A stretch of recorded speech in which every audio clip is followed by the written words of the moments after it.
everyone, and welcome to another episode of The Launchpad. My name is Grant Soffer, and today we're joined by Defunk. How are you, man? Good. I'm happy to be here. Very excited to be here. So to set the scene for our audience here, we're actually at Gem and Jam Music Festival right now, right before you're about to go on for your set. This is actually your first Gem and Jam. It is. Talk me through the feelings you're feeling right now going into your set tonight. It's exciting. It's always really exciting when you come to a festival you've never been to before. You know, the landscape here is beautiful in Arizona. There's just beautiful vistas everywhere. It's beautiful weather.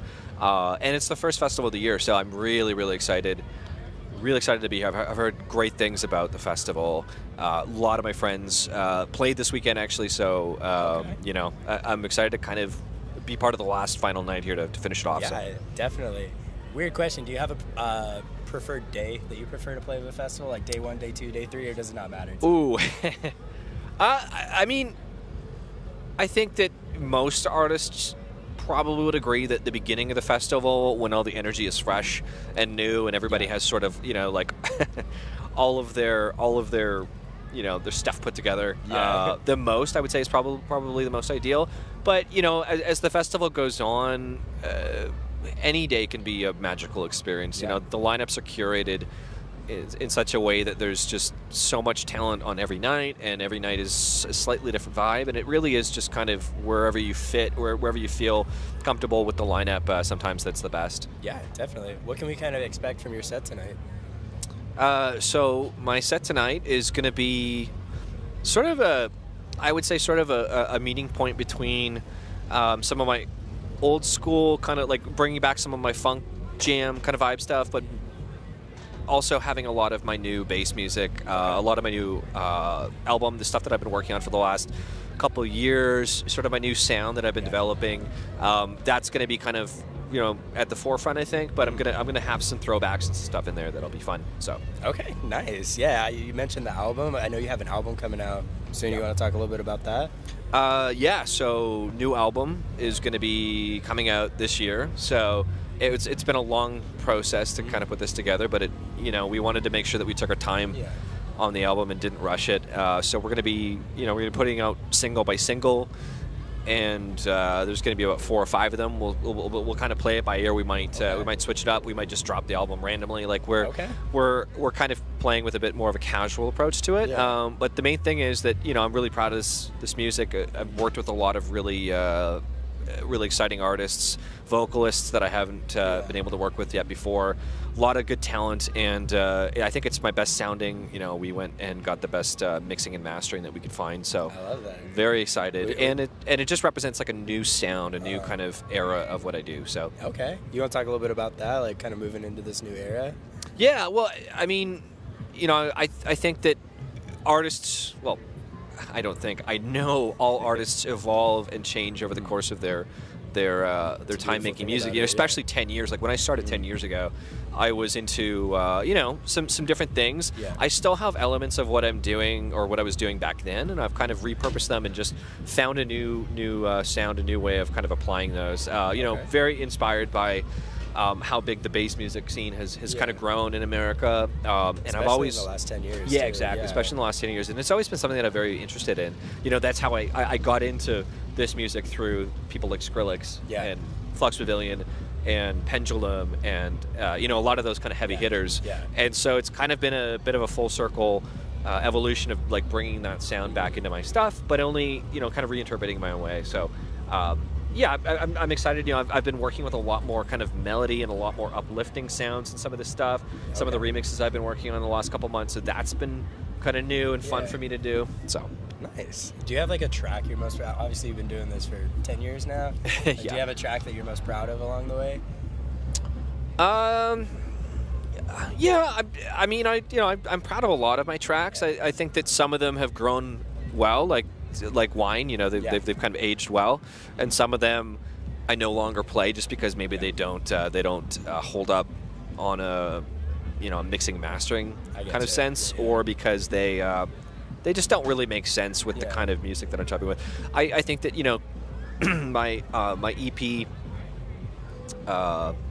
Empire was really profound for me in a bunch of different ways. You know, Can't Buy Me with Megan Hamilton was sort of like the pivot point of where I started to kind of take my music in a different direction. I was really excited. I kind of started to just let go of a lot of the chains that I thought musically were on me and just explore. So that I think that would probably be my Yeah, you made a post about that the other day too. I wanted to ask you about that.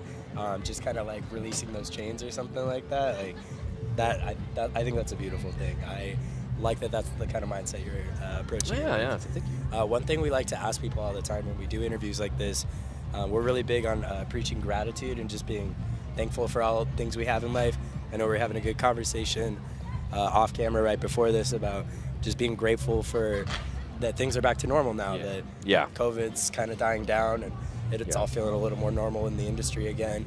But like, what are some other things that you're feeling grateful for in life right now?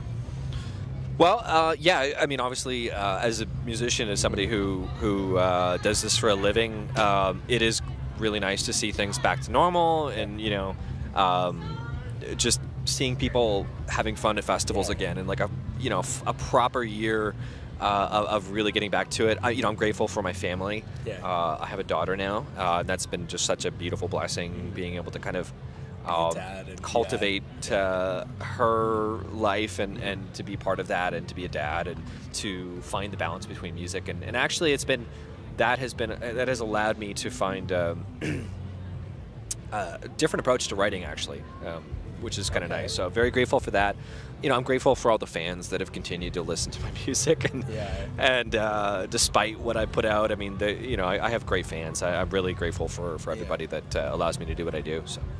I like that answer. You talked a little bit about being a dad now, and like that kind of gives you a new perspective when it comes to writing your music. Can you elaborate a little bit on that? Well, I think for one, you don't have a lot of time as a dad. So the time that you do have, you really have to make use of. And I used to just sort of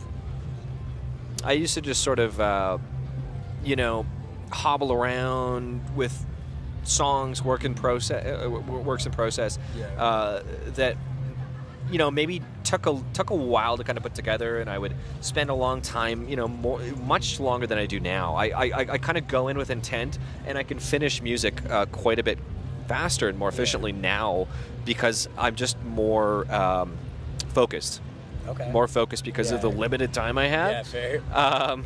But also, like aside from being a dad, I do have other work that I do. So, like outside of music. So that has kind of allowed me to not have to rest entirely on music as the do or die source of income, which has like released a lot of the stress that artists find when you do full-time music. Is that you no longer write because you want to be creative and because you want to put out. You write because you have to, and because you have to make money doing it, or else you feel like you can't put food on the table. So when you remove that stress, you actually can just write what you want. You have a little bit more freedom when you're doing that. So. No, definitely. Yeah, I like that. Anything else you want to shout out or talk about before we wrap things up here? No, I mean, just shout out to you guys for doing this interview. Shout out to Gem and Jam Festival for having me out.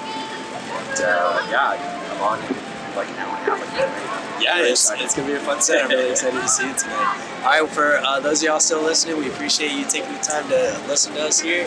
My name's Grant Soffer. This is Launchpad, and this is Defunk. Thanks, sir. Cheers. No worries. Thank you. Cool. Sweet.